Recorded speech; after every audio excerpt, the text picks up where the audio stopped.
आपकी आवाज नहीं पहुंच रही, पहले आप अपनी माइक को अनम्यूट कीजिए। कुमकुम जी। जी मैं कहना चाह रही हूँ कि जीत को लेकर के बिल्कुल हम अस्वस्थ हैं। और अभी हमने भी आपके माध्यम से अपने शीर्ष पार्टी लीडर्स को सुना, उन्होंने सारी चीजों को बता दिया कि बिहार में क्या चीजें पहले थी, जंगल राज के समय में क्या था और आज के समय में वह स्थिति क्या है। और जिस तरीके से आप वोटिंग देख रही हैं कि सुबह के 9 बजते बजते 12 से 15% का वोटिंग हुआ है, तो आप समझ सकती हैं कि घर से लोग निकल रहे हैं।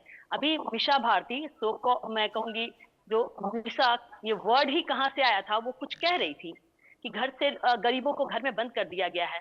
तो इतना वोटिंग परसेंटाइल जो निकल करके आ रहा है, वो घर से ही तो लोग निकल रहे हैं और घर से लोग निकलेंगे। और मैं भी यही उन लोगों से बार बार आह्वान कर रही हूँ कि घर से निकलिए और मैक्सिमम वोटिंग के तौर पे पोलिंग बूथ पे पहुंचे और वोट करें। और सबने यही कहा है कि हम विकास की नीति के साथ हैं, डेवलपमेंट मॉडल को हम मुहर लगाएंगे। और वो डेवलपमेंट मॉडल किसी और का नहीं, हमारा है, मोदी जी और नीतीश जी का ही डेवलपमेंट मॉडल है।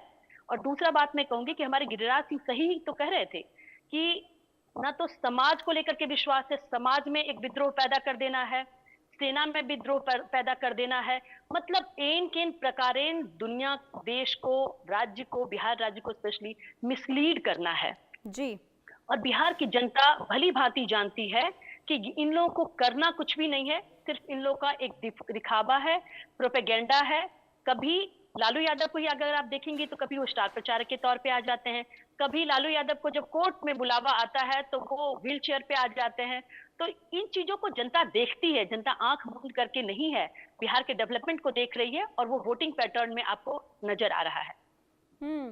कितना डेवलपमेंट हुआ है, क्योंकि देखिए जो वहाँ की जनता है वो कहीं ना कहीं हम देख रहे हैं कि बदलाव भी चाहती है, लेकिन क्या लग रहा है एनडीए को आखिर किन मुद्दों पर वोट पड़ेगा? एनडीए को जो वोट पड़ रहा है वो विकास के, डेवलपमेंट के मॉडल पे ही पड़ रहा है। ओनली विकास विकास विकास की बात हो रही है। अभी हमारे अनुराग ठाकुर जी भी बता रहे थे कि पहले हमारा नेशनल हाईवे या स्टेट हाईवे की क्या स्थिति थी, आज के समय में क्या है। पर कैपिटा इनकम पहले क्या था, 7,000 था, आज 70,000, लगभग आप समझिए कि 10 गुना हो चुका है। पहले 23,000 करोड़ का यहाँ की बिहार का जीएसडीपी था, आज बिहार का लगभग 3.5 लाख करोड़ का बिहार का बजट है, बिहार का बजट है। तो डेवलपमेंट आखिर, और जैसा मैंने पहले भी बोला कि 15 फाइनेंस कमीशन के तहत मोदी जी ने जो बदलाव ला करके जो बिहार को मैक्सिमम फंड दिया है, उससे जो डेवलपमेंट का काम हुआ है, पहले हर राज्य में आपको एक एम्स देखने को मिलेगा, लेकिन बिहार के पास 2 है। आज के समय में हमारे पास आईआईटी है, हमारे पास आईआईएम्स हैं। बिहार में महिलाओं को लेकर के जो पंचायत में आरक्षण है, खास करके एक चीज और बताना चाहूंगी कि महिलाओं का जो आर्थिक सशक्तिकरण हुआ है वो सबसे बड़ा बदलाव है। अभी मैं महिला जो लड़कियां थी जो क्रिकेट का वो अभी कप जीत करके आई हैं, वो कह रही थी कि रिवोल्यूशनाइज करने की जरूरत है महिलाओं को स्पोर्ट्स में।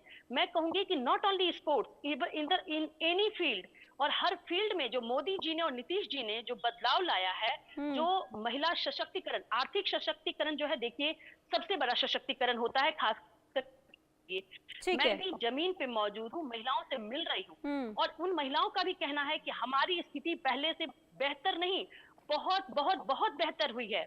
और आज वो महिलाएं निकल रही हैं, वो मुहर लगाना चाह रही हैं विकास की नीतियों पे। लेकिन फिर ऐसा क्यों हुआ कुमकुम जी कि हर चलिए ठीक है, मैं आपके पास आऊंगी। शिवराज सिंह चौहान क्या कह रहे हैं, जरा वो सुन लेते हैं। ये बिहार की पहचान बनाई थी, लेकिन आज भय नहीं है, भरोसा है।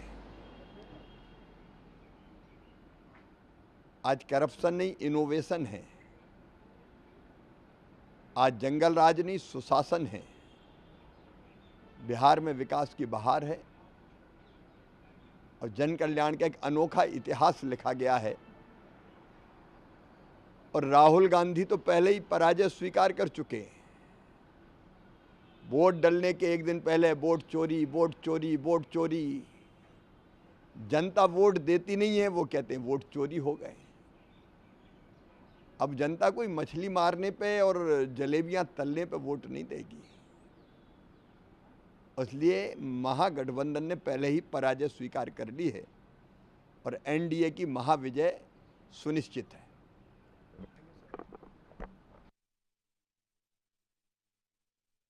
सुनिश्चित होगी और ये तमाम तरीके से देखिए दावों का दौर अभी भी जारी है। लेकिन आलोक मेहता सर, मैं आपके पास आऊंगी। बिहार चुनाव इस बार का, यानी कि 2020 से 2025 की हम बात करते तो काफी अलग है, कई मायनों में अलग इस बार का चुनाव है। लेकिन इस बार के चुनाव पर अगर हम नजर डालते हैं, कौन सा सबसे बड़ा मुद्दा जो हावी रहने वाला है? देखिए, सबसे बड़ा मुद्दा यही है कि जिन इलाकों में उनका काम और होना है, यदि उनको प्रगति चाहिए, ठीक है, अपनी जाति का उम्मीदवार हो, अपने समाज का उम्मीदवार हो, लेकिन ये एक भ्रम लोगों को है क्योंकि दोनों पार्टियां या तीनों पार्टियां यदि एक ही जाति के उम्मीदवार हैं, तो इससे पता चलता है कि निश्चित रूप से लोग ये देखते हैं कि भाई कौन हमारे लिए विकास में काम कर सकेगा, कौन हमारे लिए बिजली बराबर कैसे मिल सकती है, यदि हम यहाँ पर छोटा उद्योग आएगा या हम खुद करना चाहते हैं। और महिलाएं खास करके अभी जिसे चक्र कर रहे थे, या स्पोर्ट्स की बात है, बहुत कम लोग इसको, अभी भी इसका प्रचार शायद कम हुआ कि बिहार में जो पूरा गया इलाका है वहाँ पर स्पोर्ट्स की यूनिवर्सिटी बनाई गई है जो बिल्कुल अंतर्राष्ट्रीय स्टैंडर्ड का, वहाँ पर आप क्रिकेट के बड़े मैच हो सकते हैं। ये जो प्रगति लोग युवा चाहता है कि वहाँ से हो, और वो यदि वहाँ पढ़ कर के यदि वो दिल्ली आए, मुंबई आए, वो लंदन जाए, वो अमेरिका जाए, ये भी एक अपेक्षा है। लोग ये कहते हैं पलायन देखिए, कितने लाखों लोग जो बाहर गए हैं वो अपना पैसा बाहर भेजते हैं, इसकी मैंने पहले भी चर्चा की थी। और इसलिए मेरा ऐसा मानना है कि लोग अपेक्षा ये कर रहे हैं कि हाँ, इतना इंफ्रास्ट्रक्चर हो, अच्छी सड़कें यदि होंगी, स्कूल यदि हैं, लेकिन हाँ शिक्षकों की कमी है, यदि 22 मेडिकल कॉलेज, मैंने मेरे लिए राहुल गांधी जी ने अभी जिक्र जिनका कर रहे हैं, उन्होंने एक दिन अपने उसमें कहा कि एक भी यहाँ पर डॉक्टर नहीं है, सब दिल्ली जाते हैं, मेट्रो सफदरजंग के नीचे वहाँ पर पड़े रहते हैं, मेट्रो के नीचे। मैंने जब पता किया वहाँ के डॉक्टरों के जो नेता हैं, IMA के डॉक्टर अजय कुमार जी, तो उन्होंने कहा 22 मेडिकल कॉलेज हैं और 2 बने यूरोलॉजिस्ट या हार्ट के स्पेशलिस्ट, वो कितनी बड़ी संख्या, 20,000 डॉक्टर तो वैसे हैं। मेडिकल कॉलेज में यदि 5-5 भी यदि आप मानेंगे तो 22 में कितने, मैंने 500-500 भी यदि मानेंगे डॉक्टर्स को, तो कितनी बड़ी संख्या है। तो इससे लगता है कि है सुविधाएं, उसको और इम्प्रूवमेंट कैसे हो, कैसे यदि मखाना है तो उसका कहीं और पर है तो उसका कैसे अच्छा निर्यात हो सकता है।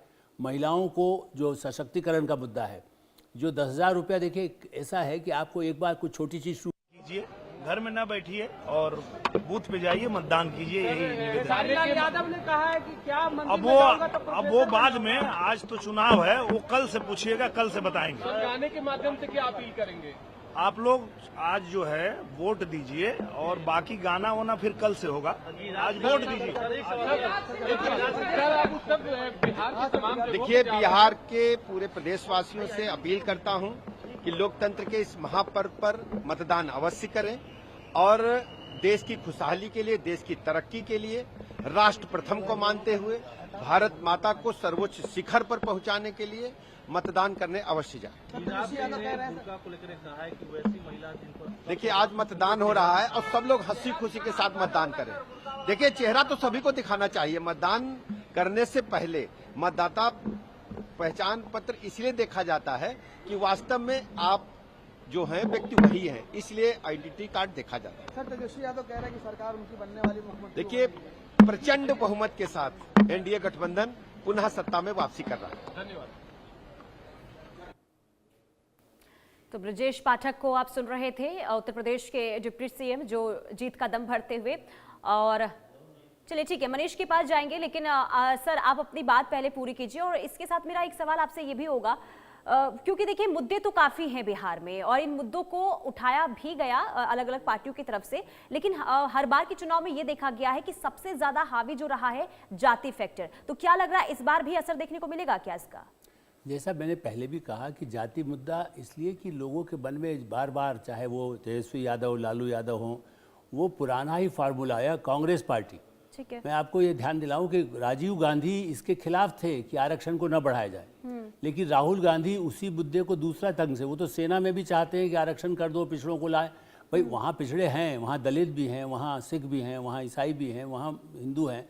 ये जो थ्योरी है, इसलिए मुझे लगता है कि जाति मुद्दा होते हुए भी ये ठीक है कि मैं अभी भी कहूँगा कि ऐसा नहीं है कि हम तेजस्वी यादव को या उनकी कांग्रेस को, कांग्रेस तो खास बहुत ही कमज़ोर है, तेजस्वी यादव के कंधे पर ही कांग्रेस बैठी हुई है इस समय, इसलिए वो भी अपनी कोशिश करेंगे। उसको हम ये नहीं मानते कि कोई टक्कर नहीं है, टक्कर नहीं होगी तो शायद मुकाबला प्रधानमंत्री नरेंद्र मोदी भी चाहते हैं कि अच्छा प्रतिपक्ष हो।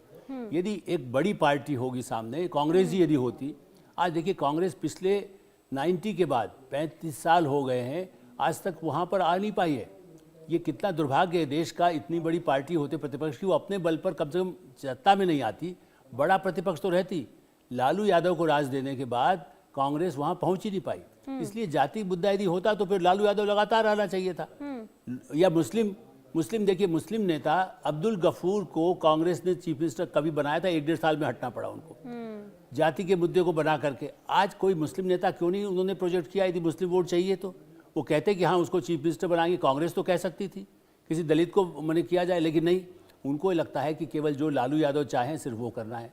इसलिए मुझे लगता है कि जाति का मुद्दा पब्लिक भी समझती है, थोड़ा सा गाँव है। ठीक है जी ठीक है सर, चलिए मैं आपके पास वापस लौटूंगी। एक बार जरा ग्राउंड जीरो का रुख कर लेते हैं, मुंगेर चलते हैं। मनीष हमारे साथ बने हुए हैं। मनीष देखिए, मुंगेर की चर्चा भी काफी हो जाती है क्योंकि तारापुर विधानसभा यहाँ पर है और खुद डिप्टी सीएम यहाँ से चुनाव लड़ रहे हैं सम्राट चौधरी। ऐसे में अभी पहले तो ये बताइए 11 बजे तक का वोट प्रतिशत अगर हम बात करते हैं तारापुर की तो कितना है और वहां पर क्या मुद्दे सबसे ज्यादा हावी नजर आ रहे हैं?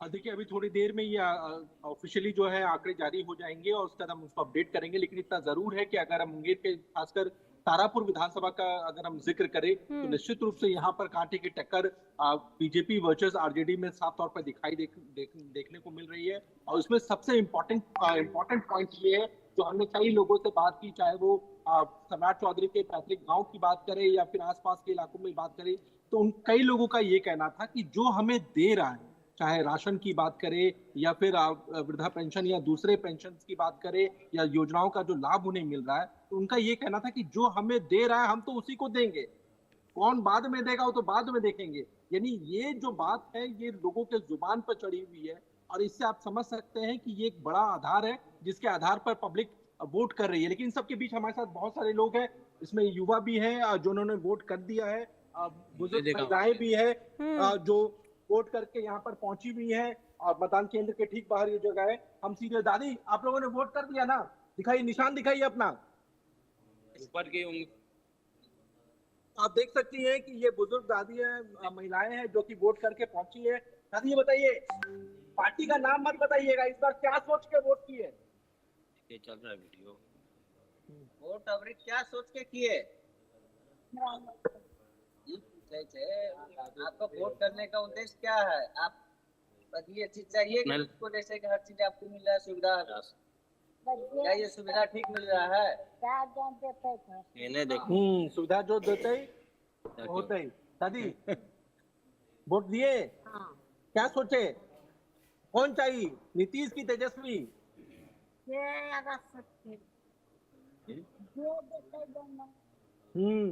नाम है आपका भाई? गणेश प्रसाद सिंह। गणेश, ये बताइए कौन भारी है, नीतीश या तेजस्वी? यहाँ से तो देखिए अभी नीतीश जी भारी हैं। नीतीश जी भारी है, क्यों? क्षेत्र का जो काम हुआ है, जो 15 साल से जो अभी तक नहीं हुआ था, जो काम हो रहा है फिलहाल, उस काम को देखते हुए यहाँ से उनका बदलाव भारी है। क्या नाम है आपका भाई? नीतीश कुमार। नीतीश कुमार, आप भी नीतीश कुमार है, बिहार के मुख्यमंत्री भी नीतीश कुमार है, लेकिन तारापुर में तो लोग कह रहे हैं कि इस बार सम्राट होंगे मुख्यमंत्री। वैसा कोई बात नहीं है, अभी दोनों दो पक्ष में चल रहा है। कौन भारी पड़ेगा, नीतीश की तेजस्वी? दोनों बराबरी में चल रहा है, कांटे का टक्कर है। टक्कर है पूरा, बीजेपी में भी आरजेडी में भी। ये जो तेजस्वी ने रोजगार के जो वादे किए हैं, हर घर से सरकारी नौकरी की जो बात कही है, उसमें दम है? आपको लग रहा है कि पब्लिक उसको, क्या ये मिल सकता है? ऐसा कोई बात नहीं है घोषणा करने में, अगर घोषणा किए हैं तो दीजिए, कोई भी सरकार बने, घोषणा किए हैं तो दीजिए। कई युवा लोग बहुत रोजगार है, बिहार बेरोजगार है बिहार में। ठीक है मनीष, बिल्कुल। मैं एक तस्वीर, मैं आपको एक बेहद ही खूबसूरत तस्वीर दिखाना चाहूंगा। आप देखिए यहाँ पर गांव में महिलाएं हैं, वो ग्रुप में बाकायदा जो है वो वोट देने के लिए जा रही है। हम कोशिश करते हैं कि उनसे बात करने के लिए। एक मिनट, वोट दे दिए, देने जा रहे हैं, क्या सोच के जा रहे हैं? पार्टी का नाम मत बताइएगा, कौन अच्छा है, नीतीश की तेजस्वी? सब बढ़िया। दादी आप? हाँ। तो फिलहाल ये देखिए, ये तस्वीरें हैं गांव की, जो महिलाएं हैं वो बाकायदा झुंड में, ग्रुप में जा रही है, वोट करने जा रहे हैं। इस बार क्या सोचे हैं? इस बार खाते में 10,000 आया, तेजस्वी कह रहे हैं कि 30,000 देंगे 14 तारीख को। किस पर ज्यादा भरोसा है आपको? देखेंगे वहां जाकर क्या होता, अभी खुलासा नहीं। ये बताइए कि किसकी सरकार चाह रही है आप? नीतीश। ये जो 10,000 अकाउंट में आया, लेकिन तेजस्वी कह रहे हैं कि 30,000 देंगे, दोनों में कौन ज्यादा अच्छा है? हाँ, फिर से बोलिए। हाँ,